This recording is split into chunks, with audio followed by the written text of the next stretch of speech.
The production of this program is made possible thanks to the support of the following and viewers like you. With the war in Ukraine, the ongoing civil war in Afghanistan, the civil war in Ethiopia, the drug war in Mexico, and civil war in Yemen, plus more than 17 other countries where terrorist insurgencies regularly erupt in gunfire, bombings, and death, is the world becoming more violent? According to the Global Peace Index, yes. Over the past 14 years, peacefulness has fallen, with the average country score deteriorating by 3.2%. According to the GPI, Canada and North America have seen significant changes. Steve Killelea, the CEO of the Institute of Economics and Peace, says Canada went from the world's 8th most peaceful country in 2021 to 12th in 2022. This is the first substantial deterioration in peacefulness in that country in more than a decade. And North America recorded the second largest deterioration of any region in 2022. The level of peacefulness in the U.S. is now lower than at any time since 2008, with civil unrest being the primary driver of the deterioration. I invited Steve Killelea, the CEO of the Institute of Economics and Peace, to join me for a conversation that matters about the troubling trend, its economic impacts, and how to reverse it. Steve, welcome. Well, it's great to be on the show. Thank you for inviting me. Why is it so important that we continue to monitor the level of peacefulness around the world? What are the major impacts when we see a deterioration?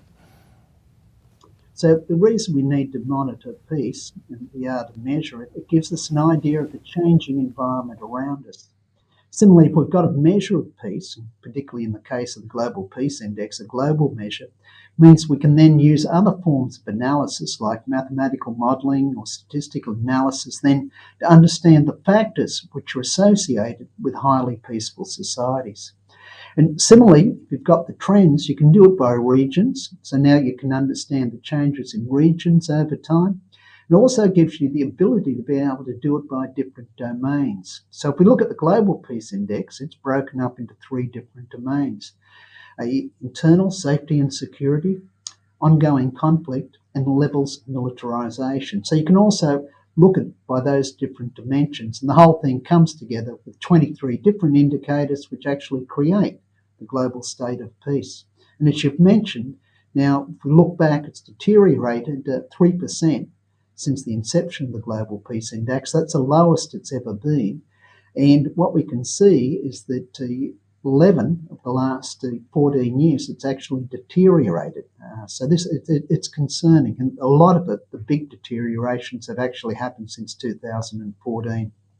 How important is it that we focus on the fact that people, the impact is on people, their individually, their families, their communities? Yes, I think this is the sad thing. Quite often the individuals get lost in the stats. And that's one of the things with an index. Like when you produce the index, how do you actually bring it back and bring it back so it's related to the people who suffer? And quite often the people who are suffering are those which quite often can be furthest from the war. And so I think what you can see with, let's say, the Ukraine war, and we're seeing the increases in food prices, but that has the most severe effects in some of the most remote places of the world, like the poorest parts of Africa. So as we're looking there now, the number of people facing starvation at the moment has now jumped to 49 million people. That's an increase of 25% in the last 6 months. And similarly, the number of people who are severely food insecure has jumped to 1.1 billion, and that's up 40% compared to 6 months ago. And the really sad part is those figures are only going to get higher in the next 6 to 12 months as the full impact of the supply constraints around the Ukraine really set in. How important is the Russia-Ukraine war right now in bringing down the overall index? Or is it, because as far as I can see, it is the only country-to-country conflict that is going on at the moment, but it seems to be having dramatic impacts. Yes, well, this is it. So you've got the immediate impacts today, but you've also got the impacts which will surface over the next couple of years. So now the war started on the 23rd of February, and the index cuts off with its stats on the 31st of March. So a lot of what's happened between between the 31st of March and now hasn't been taken into account. But having said that, what we've got is the Ukraine has had the largest drop in global peacefulness this year. And now, if we're looking at Russia, Russia is now the fourth least peaceful country in the world, and it's had one of the largest drops in peacefulness as well. And so it also spills over and affects other indicators, such as relations with neighbouring states. So we can find a lot of the countries in Eastern Europe who border Russia have fallen. So they'd be countries like Sweden, Finland, Lithuania, just to name some. So when we see Sweden and Finland, for instance, all of a sudden step up and say we want to be considered for inclusion into NATO, does that affect the Global Peace Index, or is it a kind of an ancillary or sidebar issue? We'd see it as a sidebar issue, I guess. Not great terminology, but let's use it anyway.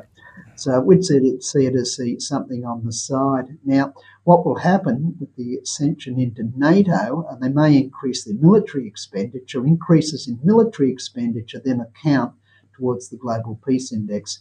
So the definition used to create the Global Peace Index is the absence of violence or fear of violence. And so if we have a military, generally we've got it for two reasons. One is because we fear our neighbours, which is what we're seeing with Finland and Sweden and other Eastern European countries' reactions, or you want to do something to assert some sort of geopolitical dominance. So either ways, that's why it counts as a negative. Now, if we're looking at NATO, and the members of NATO made commitments to meet the 2% of GDP targets which NATO set, then that would increase their expenditure on the military by about 7%. And that then would flow through as being a negative on the index. But just joining NATO itself, that doesn't actually have an effect on the scores which we cover, which you can bring down to the absence of violence or fear of violence. I got to get you to hang on for a second while we take a quick commercial break. We'll be right back. The production of this program is made possible thanks to the support of the following and viewers like you. Well, I noted in your report that Europe is one of the most stable regions and considered to be one of the most peaceful overall regions. Is that changing now that we're seeing the conflict between Russia and Ukraine? So, well, if we look at it, and remember the cut-off period was for the 31st of December, with a number of the figures being up to the 31st of December of 2021, we can find that overall peace in Europe increased slightly. Now, I think the bigger question is how will that look going forward? So there's a whole lot of background conditions which we can see at the moment which are disturbing. So there's a series of indicators now which underlie the drop in peacefulness, which now are at their worst state since the inception of the Global Peace Index. And sort of one of them is state-sponsored terror, that's extrajudicial killings, torture, imprisonment without trial. Relationships with neighbouring states, political instability, there'd be some of the indicators which we can, and number of the IDPs and refugees, they're at record levels as well. And so all those indicators now have got a whole lot of background conditions which are not probably going to make them improve. So as we're sitting here today, we've got inflation rates, the highest they've been in 40 years, and there's no sign that those inflation rates are going to go down in the near future.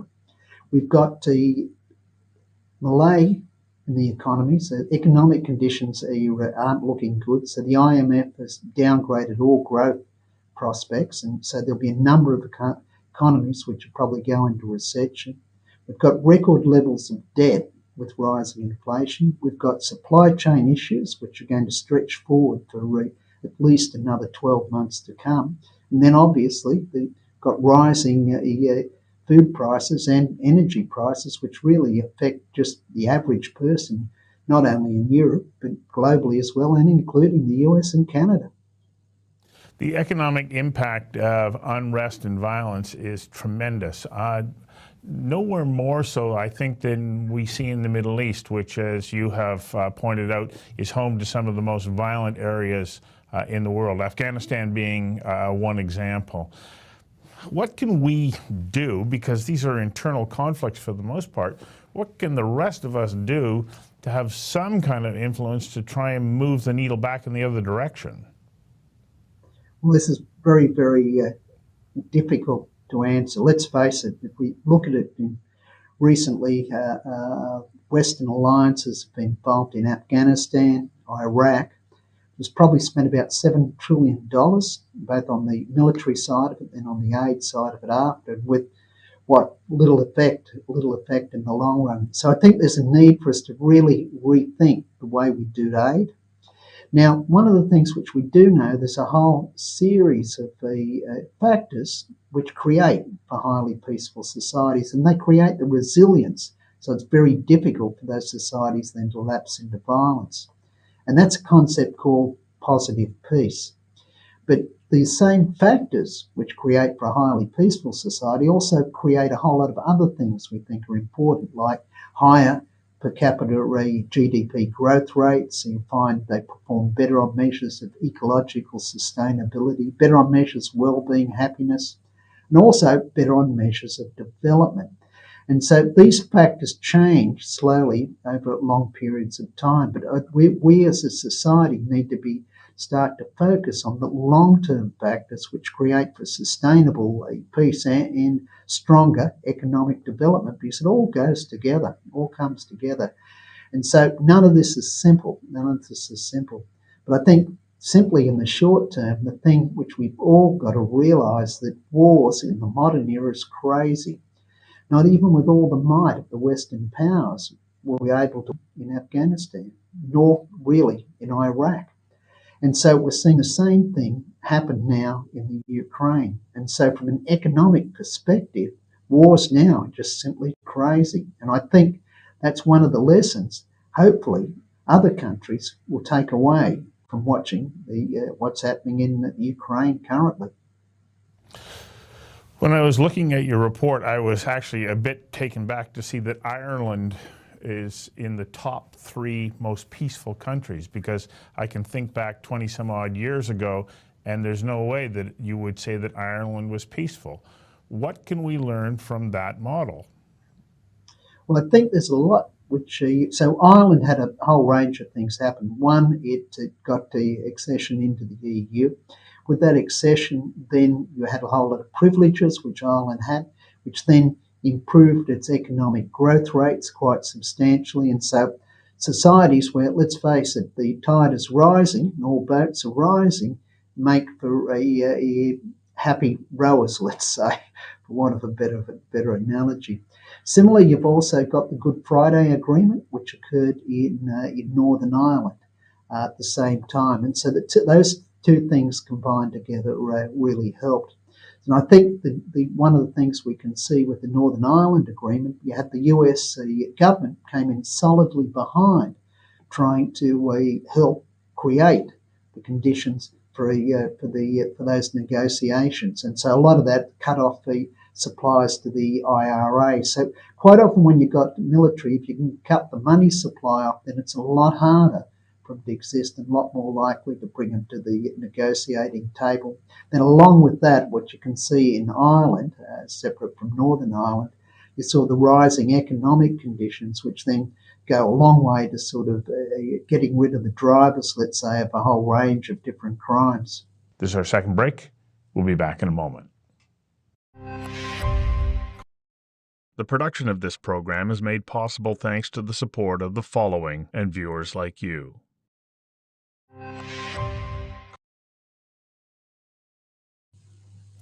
How would you characterize the current situation between Palestine and Israel? Are we seeing a slow ebbing of the tensions and violence there, or are we still a long way off from being able to find a solution that will bring greater peacefulness to those two countries or regions? Well, Palestine had quite a significant drop in peace in this year's edition of the Global Peace Index. I think, like many ways, well, there's conflict. It's not as bad as what it used to be, but from where we're sitting, we can't see any near-term solutions to the standoff between Israel and Palestine. Do we have to be careful, though, not to throw our hands in the air and say, well, we can't do anything about it? Because if you take a look at Lebanon, it is a much more peaceful region now than it was 20, 30 years ago. And this took time to get to this point, but we have seen improvements there. Well, I think in many ways with Israel, the US is the major negotiator there. And so obviously whatever tack the US takes will have a lot of effects on whether the peace negotiations between Israel and Palestine. But Lebanon's an interesting case because if you look at it today, it's got a lot of economic issues. They've had trouble actually forming government over the last couple of years. Yet, and Hezbollah has been controlling the government, but it's even so, it's still not breaking out into civil war, which, as you quite rightly pointed out, existed some time ago. Quite often you can get with a situation where countries fight and everyone gets to a point where no one's winning and thinking, well, this is enough. There must be another way of moving forward. And in that case, then, you quite often get negotiations and alliances amongst foes. And even though they can be quite fractured alliances and there can be a lot of internal fighting, it's not violent. So examples of that, let's say if you look at FARC in Colombia and the recent peace negotiations which are done there, you have to say they've moved far from being smooth, but it's certainly gone a long way to decreasing the violence in Colombia. So many of these regions, I mean, they're between governments or a lot of it is internal civil war, terrorism, and so on. But when we look at Mexico, it's the drug wars that really have a significant impact on their level of peacefulness, and it really is causing extraordinary challenges for that country. Yes, no, this is true. And I think what's shocking is 6 of the 10 cities in the world with the highest homicide rates actually lie in Mexico. And now, if you're looking at the homicide rates, they're slightly improved in the last 2 years, but they're just very, very marginal improvements. So overall, the homicide rates have increased dramatically over the last 6 years. And certainly, when you look within the country, you've got the cartels have got a significant influence in all sorts of the parts of the running of the country, and particularly when you get down to some of the towns. So, for example, I think it was something like 120 people got assassinated in the last elections for people who were standing for office. It's also violent places in the world to be a journalist. There's something like 16 people were executed just for being journalists in the last years, and generally they were doing research on corruption or gang-related violence. We can't negate the impact of COVID-19 globally, but in my introduction, I talked about this deterioration in peacefulness in North America. Was COVID-19 a factor in that deterioration? Well, yes, I think the bottom answer to that is, so what we found is when COVID started, a number of indicators actually improved, like levels of violent crime, homicide rates, and such. We did find other levels of violence, like domestic violence, did increase.